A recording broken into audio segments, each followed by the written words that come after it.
Hello, and thank you for joining us. This is No Soundbites Allowed, and I am your host, Michael Voss. Dragon of the Southern Tier, I'm happy to be here with you today. It is October 19th of 2022, a Wednesday, and I am happy to be speaking with you. It is early in the morning, but I wanted to get this thought out with you to discuss something that's important. How will history look at the 2022 midterm elections? How is history going to view this? Matter of fact, how are we going to look at this? We have the unique opportunity today to look at what will be the impact and what has led up to the election. What are the things that are important amongst the public, and what are the things that are important among certain politicians? I think this is a unique message, and when we look back on this day, I think it will be prescient. But I'd like to hear what you have to say about it as well. Before we get started, we do want to mention, if this is the first time that you are seeing our channel, we welcome you. We thank you for being part of our audience. We do long-form political commentary, and every Sunday at 2:30 p.m. Eastern Standard Time, we do a live stream with you. We reach out on all the social media that the internet overlords will allow to hear what you have to say, to hear your voice, because the First Amendment is not just an American value, it is something everyone has, the right to comment on the issues that are affecting us all. So whether the internet overlords agree, whether or not your government may agree, every Sunday at 2:30 p.m. Eastern Standard Time, we look forward to hearing from you and to hear what you have to say about the issues. We hope you'll join us this Sunday and every Sunday. So, let's look at the 2022 election. What is it about? What are we seeing? What has led us now, just about 30 days ahead of the election? What is it that we see coming? We know certain things that are absolutely a fact. We know that if you ask, and it has been asked in many, many polls throughout the year, what is the number one issue that is driving the 2022 election? And that answer is the economy. Everyone is concerned about this, not just in the United States, but as we see a global recession having already started, this is the issue being asked by everyone around the world. And in America, at least by Gallup, and depending on the poll, it is anywhere from 38 to 64% of the public believe that the economy is the number one issue. But looking at Gallup at the moment, just looking at their poll most recently as of September 16th, 38% of likely voters are looking at the economy as being the leading issue. Now, when you say, and as we see Gallup has asked, what do you think is the most important problem facing the country today? 38% are looking at economic problems overall, and individually it would be cost of living, economy in general, fuel and oil prices, lack of money, unemployment and jobs, wages, taxes. These are the issues that face America. And these are significant issues that affect every single person, no matter your color of skin, your gender preference, no matter what pronouns you want to use. That is the issue. But that's not the issue that we hear from Joe Biden. That's not the issues that we hear from Nancy Pelosi and Chuck Schumer and the rest of the Democratic Party. That's not what we're seeing in ad after ad across this nation 30 days before an election. We're not hearing about the economy. We're hearing about other issues, in particular, abortion. Well, that's interesting. So what are the top non-economic issues that are being polled, and we can see that it's common amongst the Americans? Poor leadership of our government. Well, that doesn't seem to be like an issue that's being told to us by Democrats. They're not talking about great leadership. In fact, they tend to shy away from Joe Biden, and they've been talking about everything but Joe Biden. Immigration. Well, we don't hear a lot about immigration, our open borders, the success or failure of Kamala Harris at our southern border, the illegal immigrants, the illegal aliens that were in Martha's Vineyard until they got kicked out by Obama and his staff at his summer home. No, we're not hearing about that. How about race relations? Well, race relations must be the issue amongst 5% of people likely to vote. It's not an issue. And abortion would be 4%. These aren't leading issues amongst the majority of people in America. It is a minor issue. It is far below the economy. Now, to give it all fairness, the Biden administration has tried its very best to address the recession. In fact, even as we see that forecasts are now saying what we have said on this program since February of 2022, that the United States is in a recession and we are facing a food shortage, we are now finally hearing, because the data is just that big. The data all points to the same thing, and we hear the major news media finally admitting America is going into a recession. We would tell you that we are already in a recession.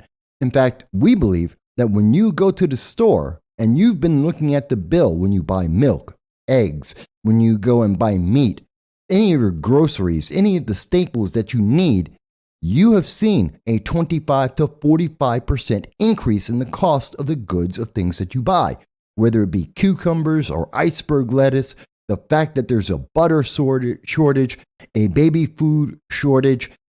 You already know we are in a recession. But now the news media cannot hide that anymore. And they are finally saying that we're going to go into a recession after the election, trying to protect the Biden-Harris administration and Democrats in their bid to try and get reelected to maintain power. So Joe Biden has failed when it comes to the economy, the number one issue in the election. And instead, we've seen that they have tried to misdirect the country, to refocus us on a different issue. They tried with the Ukraine, and the United States leads the world in trying to make the Ukraine the major issue.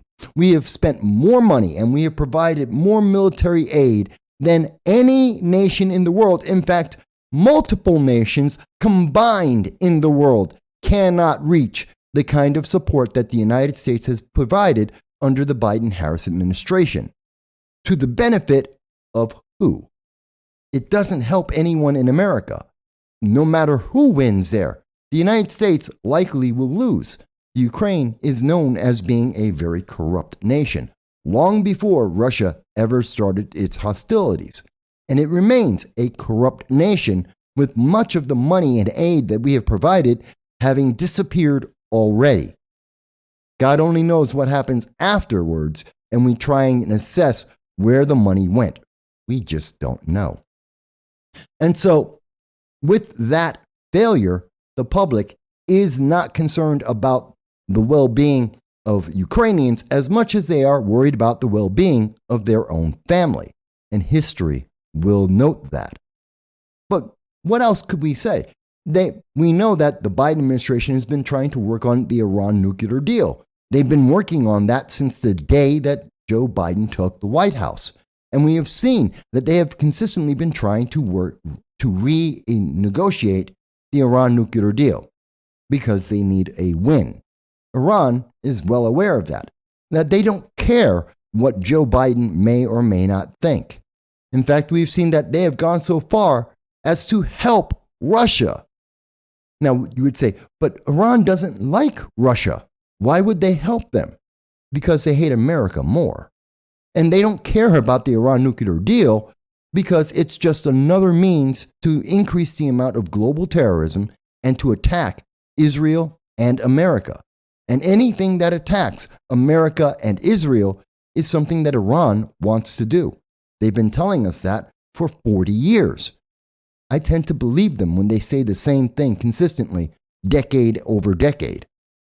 But the Biden administration wants you to not think about that. But they have finally come to the point where they have to admit that the Iran nuclear deal is not moving forward, that they are not getting the attention or the success that they had hoped they would have. So they've tried to move on.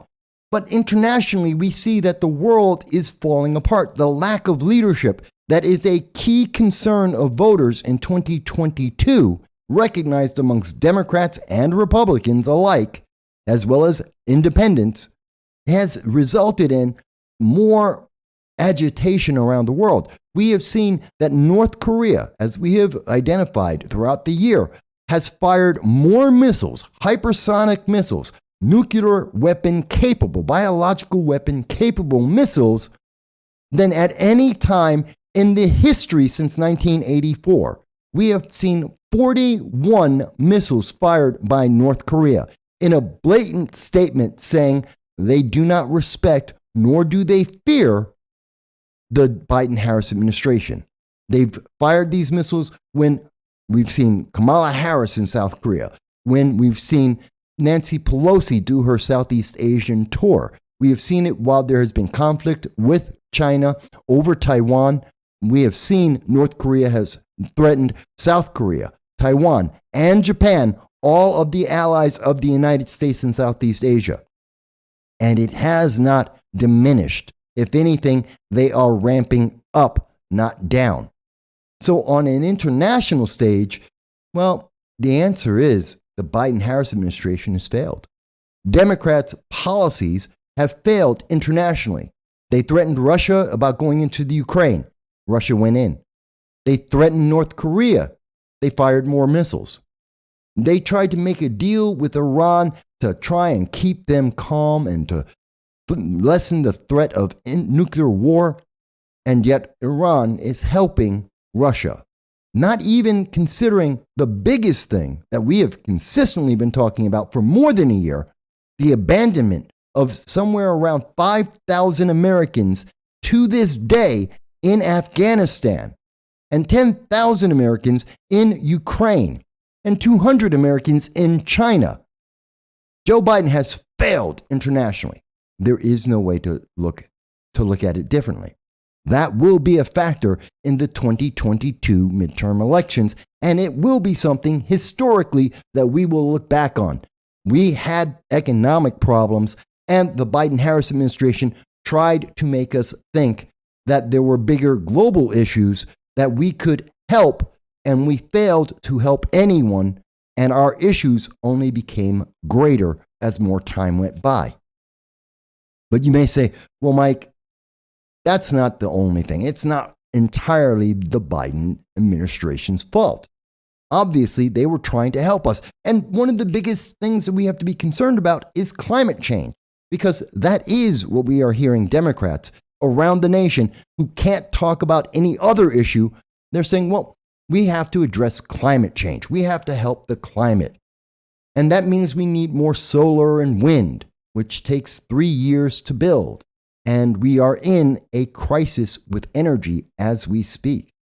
Now, you may say, well, that's not the Biden administration's fault. They're doing everything they can to help us, to help the American people. But history will tell us something entirely different. History will recognize that not only did Joe Biden have to go to Saudi Arabia to beg for more oil, because the Saudi Arabians and OPEC would not answer his phone calls, again, disrespecting him, showing that they do not fear nor do they respect his leadership. Joe Biden went to Saudi Arabia, begged them to increase the amount of oil to reduce the energy crisis that was helping to cause more and more inflation and deepen the recession that America is going through. And instead, they decided to cut oil production by 2 million barrels.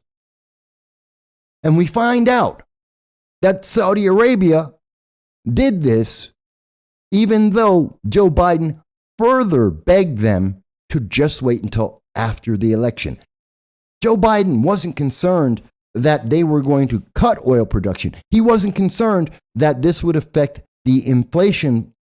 This would affect inflation around the United States and the world. He was concerned that people would learn about this and the impact would happen before the next election, while voters could still be able to impact the election to punish Democrats for these failed policies. That was his concern. Not the climate, not energy, not inflation, but in fact, the next election. and history will recognize that. Who is going to show his strength? And his strength is by trying to punish Saudi Arabia for telling the truth, for telling Americans that Joe Biden didn't care as long as it didn't affect votes. And so now he's trying to stop companies in America from working with Saudi Arabia, which hurts American companies, not Saudi Arabia. It doesn't improve the economy. It doesn't improve inflation, nor does it lessen the recession. In fact, it may make it worse. But his answer is, see, I'm a leader. I'm going to punish Saudi Arabia for telling the American people the truth, for telling the world the truth, that Joe Biden doesn't care as long as he gets the votes. So this isn't panning out well either. Americans aren't responding to this positively because it has no greater benefit. But Democrats weren't done. They had yet another idea. Since they couldn't have any positive impact on international issues, since they couldn't affect the economy in a positive manner, they couldn't reduce the recession, they couldn't reduce inflation, and it was no longer possible to change the definitions to hide the reality that everyone was saying when they went to the store. So what did they decide to do? Well, the next answer was attack the American people. And in fact, that's what Joe Biden did, spawning a huge number of memes. But the reality is, nothing was scarier than what he actually did. The actual image of Joe Biden standing in front of America, giving a campaign speech and using the full threat of force of the United States government, the Marines in the background, bathed in blood red light. He said, if you do not do what he says, if you do not obey, you are the enemy. And the threat implied is, and the government will come after you. Now, you may think that's an empty threat. But then again, you can ask members of the PTA and school boards across America where Merrick Garland and the FBI have been investigating parents for being involved in their child's education. We have seen the Biden administration, through Merrick Garland, through Kamala Harris, through Joe Biden, Nancy Pelosi, Chuck Schumer, so many other elected officials have come out and said, well, you are the problem. You are the bad guy. In fact, it wasn't just Joe Biden saying this. It wasn't just the Biden administration.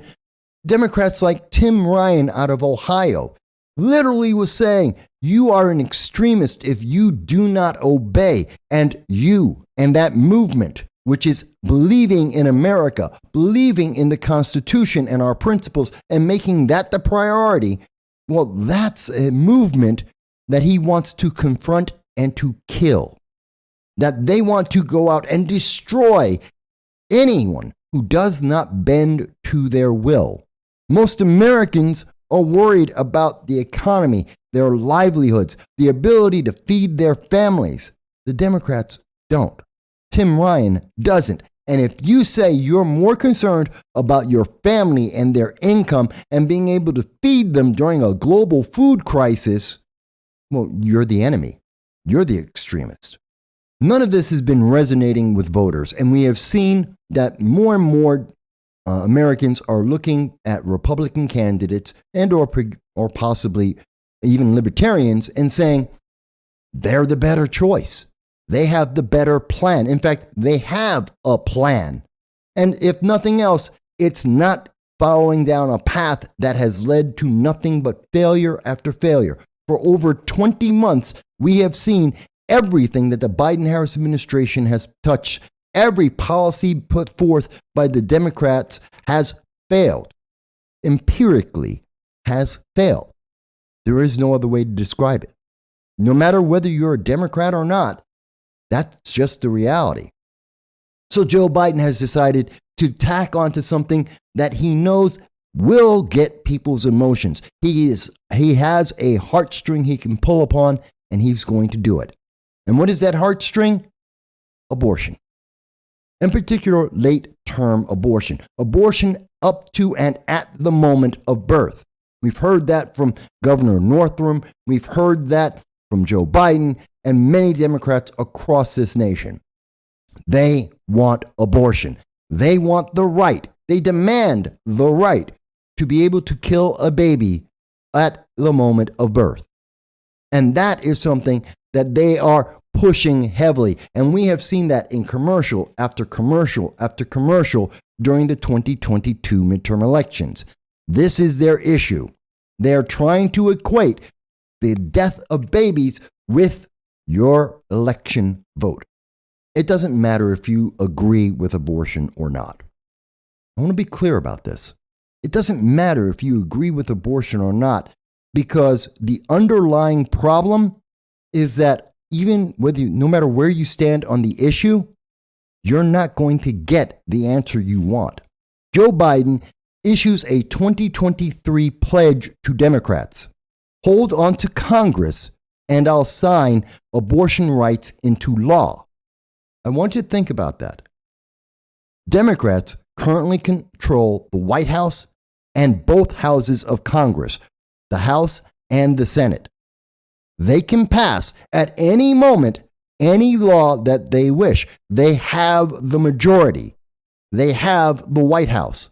If they want to pass an abortion bill, they can do it.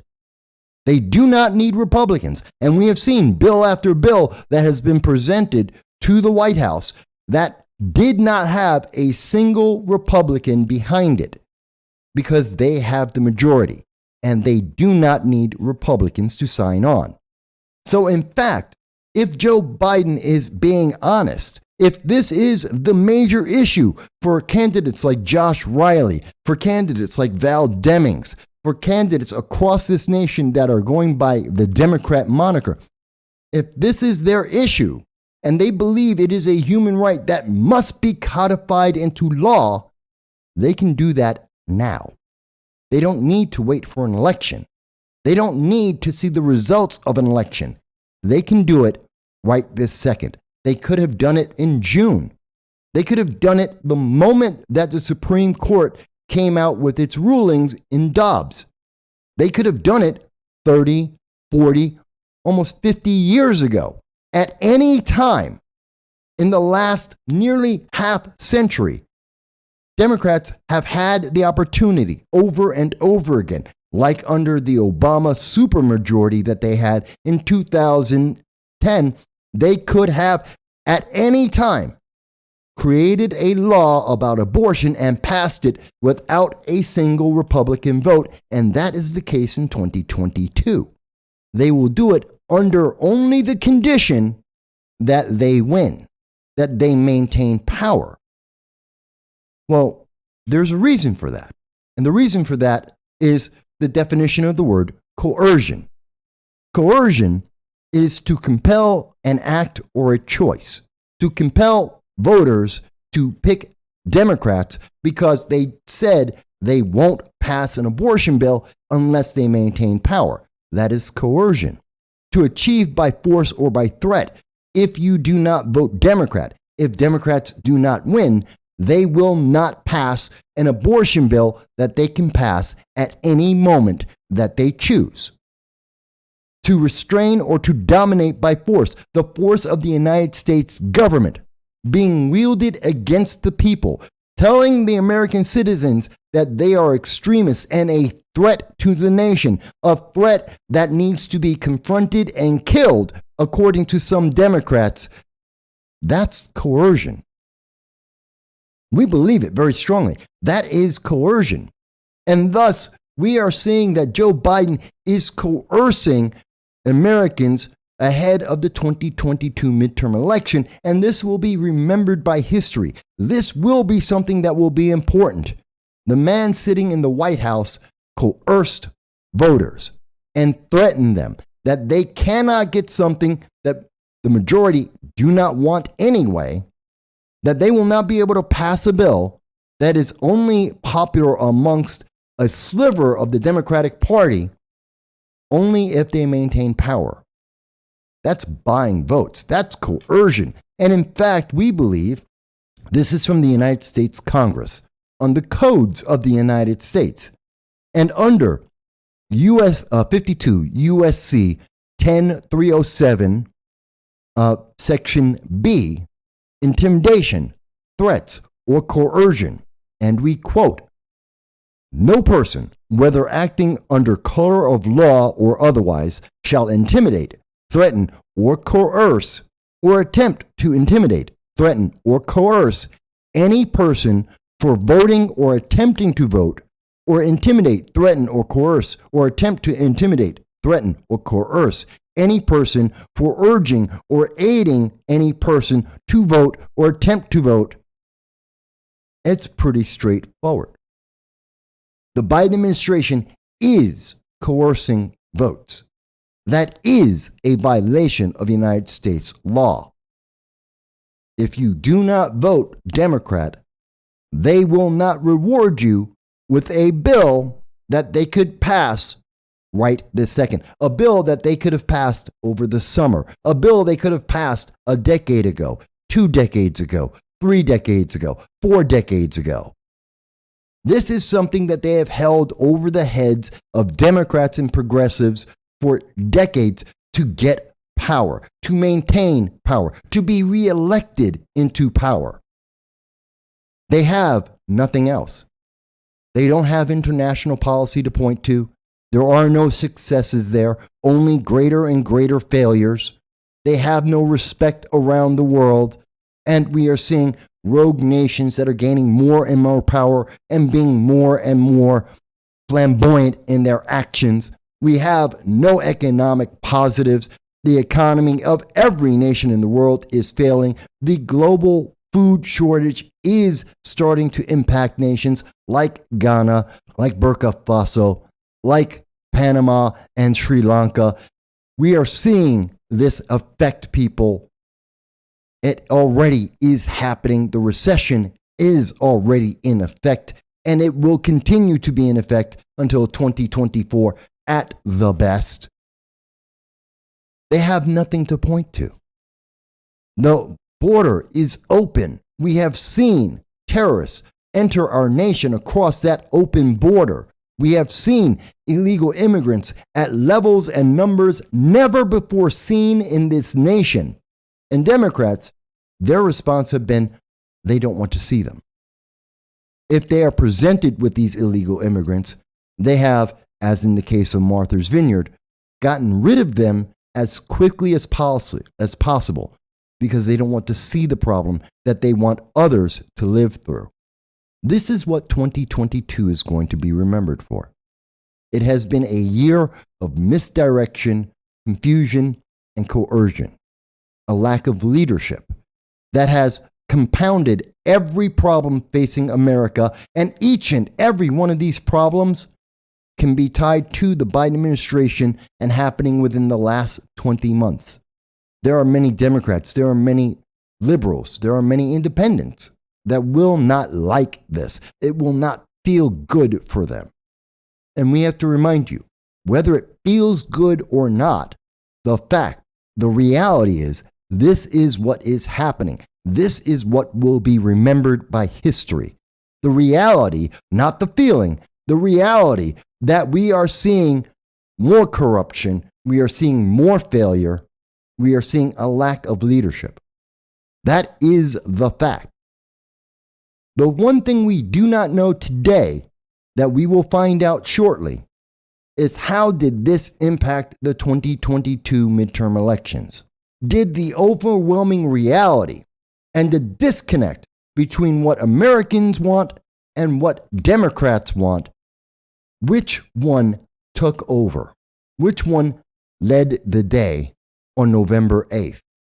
We won't know until November 9th. Possibly because of mail-in ballots. We may not know until an entire week, until November 15th. History will document this, and we will know that coercion was used, and it may or may not have been successful. That is for you to decide. It is up to you to decide whether you believe that you should support this. If you believe that your emotions are more important than the realities that are in front of us and well documented around the world. You may disagree with us. What do you think will be the deciding factor of the 2022 midterm elections. What do you think history will remember about this moment? Was it that the Biden-Harris administration had great leadership or poor leadership? Was it the economy? Was it the failing and flagging international policy, the growth of rogue nations? Was it the coercion? We'd like to hear what you think it will be. And we look forward to hearing your comments every Sunday at 2:30 p.m. Eastern Standard Time. I thank you, and I hope you'll be well. I know you've heard it before. What difference does it? You make the difference. When you watch, chat, tweets, your likes and shares, and your subscription, you make the difference. From across the world, you help us to keep the lights on and the stream alive. You are making the difference to fight the woke and the crazy legislation that we see before. We at No Soundbites Allowed, and I want to thank you for everything that you do in helping us reach our goal, and your likes, your tweets, your comments, and your subscriptions to the channel. We want to thank you from the bottom of our heart. And this is a special thank you to those who have donated to the channel and helped us in all of our efforts. We will strive to make this channel the best that we possibly can, because you deserve no less.